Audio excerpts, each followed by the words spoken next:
Hey guys, bear with me for 2 seconds. Okay, so this is literally the third round of me doing this with the wrong fucking microphone. So if you are just landing on our Discord server, first and foremost, welcome. If you have been around for a little while, this is just to basically clarify a few things that are changing within the community.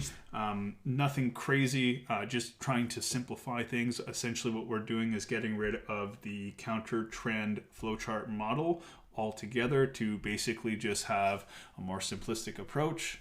It basically is anybody who's used the counter trend flowchart model in the past, so anybody who's been around in the community for a few weeks now or a month or two, just remember that the counter trend flowchart model essentially puts you into a pro trend positioning if you actually follow it from top down. So anyways, if that's not relevant to you, do not stress about it. Let's focus on what is important right now. So in this example, once we get a bearish change of character, now before I actually get into this, just note that obviously this gray line here is obviously representing the 4-hour structure, swing points, swing low, swing high, all these different things, right? So M15 is represented by the pink line. So let's just assume we have a higher time frame supply.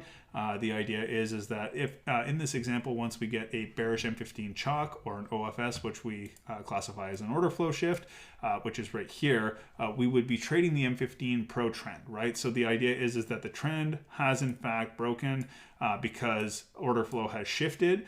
So we are assuming that the trend is in the process of reversing, right? So we're going to look at a POY within here. Now, keep in mind that this example and these examples for the next 10 minutes or so do not have any liquidity concepts tied into them. This is supposed to be very granular, very easy to digest, so that you just have these concepts sort of weighing in your mind when you're making decisions from like an objective-based sort of standpoint. So right now, like I said, order flow has shifted, creating a shift in structure on the M15 from a relevant POI. Okay, we would be pro trend with the H4 as well. Taking confirmation entries would be M15 pro trend and pro order flow. So basically, what we're banking on here is that as soon as this low breaks right here, especially from a relevant POY aligned with higher time frame intention, the idea is that once this low breaks, this high right here should in theory become strong. Obviously, like again, we don't take into account liquidity concepts or anything like that. We're just looking at a schematic here. So the idea is that if you were to take a sell from this region or from this region right here, these would both be pro trend, pro order flow moves to be able to take that align with the H4 structure. Okay, so furthermore, if we were to reverse, or not reverse, but be able to sort of pull back into the next supply zone right here, this would still be classified as pro trend, pro order flow in terms of the 15 as well as the 4-hour. Let's go out to, oops, my bad. Let's go to the next one. So this is pro trend, counter order flow.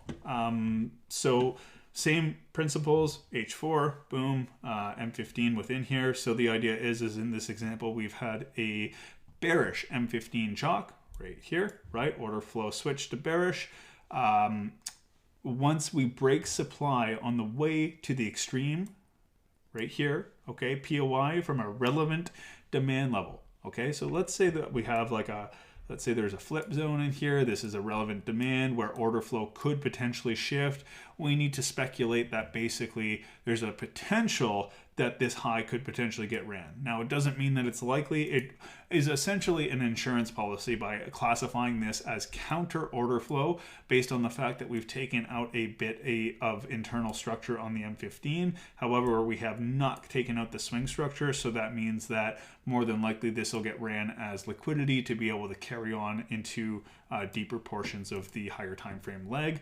But we just need to assume that if and only when we actually leave from this higher time, or sorry, from this relevant demand, that order flow can in fact switch. So if we were to disregard this demand zone, and let's say we did not tap into any demand whatsoever that is relevant, and we just started pulling back and we run this high right here into the extreme, we would classify this as pro trend, pro order flow, based on the fact that order flow cannot actually shift unless it's from an area of relevance. And that's the way that we view order flow.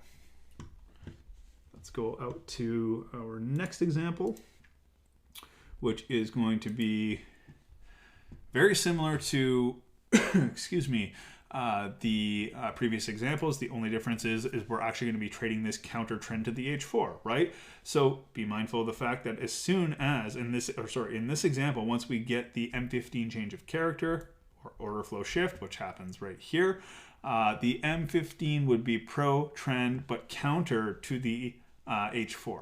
So all this really means for us is that in theory, if we were to get involved down here, we got this swing down, and we, for whatever reason, got all the confirmations necessary either here or here. Either or would be pro trend M15, pro order flow M15, but counter to the H4, right? Now, the only real difference between this schematic up here and this schematic down here is profit targets, right? So obviously, if we get into a larger swing trade, obviously we would be looking to ideally take out this low and target the next unmitigated higher time frame demand beyond structure, whereas with something like this, when we're trading counter to the H4, we're not going to be aiming for a structure point. We're going to ideally be looking to probably mitigate the 50% of this entire range right here, or you could take the entire structural leg that has just been put in and target the supply zone either just before the 50% area, or just target the actual 50% area, taking partials along the way. Again, we don't take into consideration liquidity concepts when talking about these schematics. We're just trying to introduce concepts to keep things very easy to sort of decipher. The last example that I want to talk about would be basically a counter order flow model that would happen that is counter against the H4. So in this example, we've had a bullish change of character or an order flow shift that happens right here when we have internal structure breaks or a extreme supply within a structural leg on the M15 basically give way, right? So we all know what a change of character is. Take the low, take the high in a relevant area of demand. So once we break demand on the way down to an extreme POI from a relevant supply level, i.e. the higher time frame flip zone mark. So obviously, like let's assume we have a flip zone sitting here, and essentially we start reacting to the flip. Now, let's just say for whatever reason, this is in the lower 50%. This is not an area that we'd be looking to trade short from. So we would be waiting for, obviously, like the higher time frame shorts to kind of come off of these levels, maybe a little bit deeper into this H4 larger leg. But with that being said, if we start reacting to this level and we start taking out internal bits of structure, but not taking out the swing structure, the idea is that we can still trade this with the pro trend bias. The only difference is we have to assume that order flow has shifted once we've essentially broken through this demand level, causing us to now be in a H4 counter trend state, M15 pro trend. However, we would be counter order flow to the M15. So we have different confirmations that would be required within here. And just to talk about those briefly, if we tapped into the 15-minute POI, essentially within this region, we would need to see the 15-minute realign, meaning that we would need to see the same schematic as here sort of display, showing a 15-minute change of character to realign order flow in the intended direction, which would be to move counter trend against the H4 and pro trend with the M15.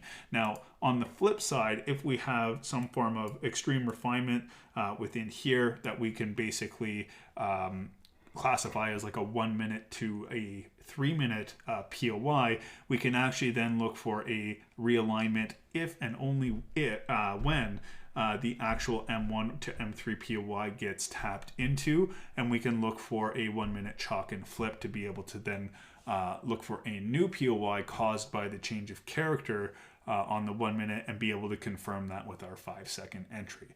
Now, just to make sure that we have everything in order here, if and only if there was no POI here, that, like, let's say we have basically driven ourselves up, we have not tapped into a POI, but we decide to run this low, we would classify this move as a pro trend, pro order flow, very similar to what we had up here on the pro trend, pro order flow mapping.